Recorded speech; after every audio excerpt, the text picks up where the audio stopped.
पुरेंद्र ने मंत्री से करवाई पैरवी। अनशन पर बैठे मजदूरों से मिलने आए श्रम अधीक्षक। ठेकेदारों ने कहा मौके पर करेंगे आत्मदाह।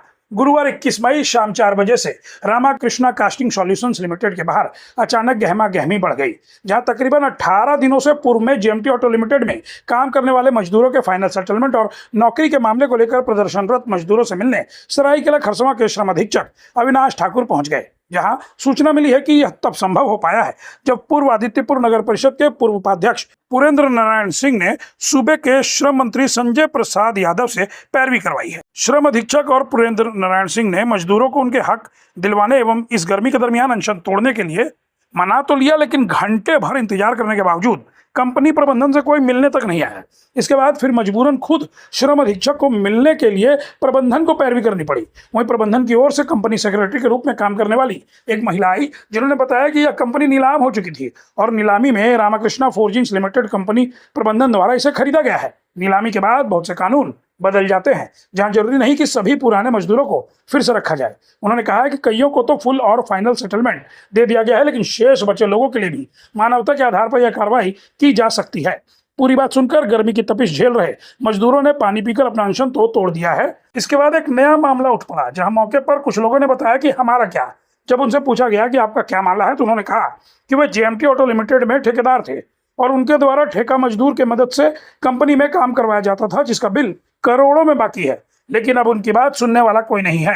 कंपनी प्रबंधन हाई कोर्ट जाने की धमकी देते हैं, लेकिन कर्ज और बकाये से वे इतनी ज्यादा परेशान हैं कि वे आखिरकार अब करे तो करे क्या।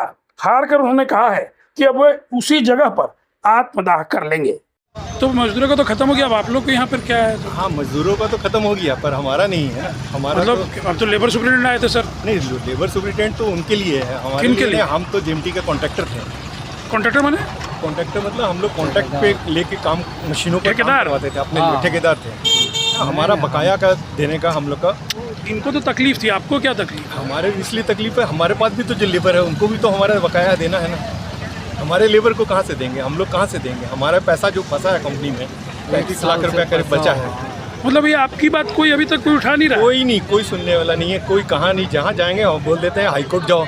तो क्या ये एनसीएलटी और क्या क्या कह रहे हैं? एनसीएलटी के थ्रू अब हाई कोर्ट में जाके कौन अपील करेगा सर? गरीब आदमी यहाँ, बैंक वाले हमारे चक्कर लगा रहे हैं, हमको पकड़ रहे हैं, क्योंकि हमने मार्केट से पैसा उठा के धंधे में लगाया, पर यहाँ पर इन्होंने उल्टा कर दिया। अब हम लोगों को पूरा ही नेगलेक्ट कर दिया। तो ये जो श्रम अधीक्षक और क्या नेता वगैरह आए हैं, ये लोग सब वो लोग के लिए है, हम लोग के लिए कोई नहीं है सर। आप लोग कितने लोग हैं ऐसे?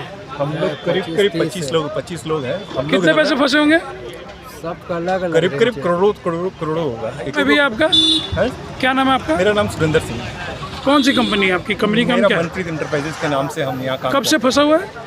ये जब से कंपनी का पहली कंपनी थी उस समय से ही हम लोग काम कर रहे थे। तो आपकी बात को कोई क्यों नहीं सुन रहा इतने दिन से? हमारी बात सुनने वाला नहीं, सीधा बोल देते हैं कि एनसीएलटी को जाओ। आप भी कॉन्ट्रैक्टर हैं? क्या काम? आपकी कंपनी का नाम क्या है? इंडिया आलम इंटरप्राइजेस आपका है? यहाँ पे ठेका चलाते थे? ले, तो कोई नेता आया और कौन आया? ऑफिसर लोग कुछ आपके लिए नहीं है? हम लोग के लिए कोई नहीं है, हम लोग सिर्फ अपने कितना पैसा फंसा हुआ? कॉल कर रहे हैं। कितना पैसा फंसा हुआ आपका? मेरा 2.5 लाख जैसे सब। कितने दिन से दौड़ रहे? साल भर से ऊपर हो गया है। यहाँ ये नौबत आ गया है कि हमारा PF ईसाई का वहाँ जमा नहीं हुआ, वहाँ से नोटिस आ रहा है कि आपके ऊपर केस होगा, ये होगा। मैं केस क्यों खाऊं? आप गए, मिलने गए थे? हाँ, मैं रिक्वेस्ट कर रहा, कॉल 6 महीने से लगा रहा, ना कॉल उठा रहा है। अरे तो उस समय आप क्यों नहीं बोले जब वो कौन आई थी? जस्ट मैडम को बोला तो बोले इसको अपॉइंट करो। अब क्या करिएगा? आप मान लीजिए नहीं देगा, क्या करिएगा? तो सबका फैमिली रोड में है, ठीक है, कंपनी के गेट के सामने में, और हमारे पास कोई चारा नहीं है। नहीं है। हम लोग के बीवी बच्चे सब सड़क पर आ गए।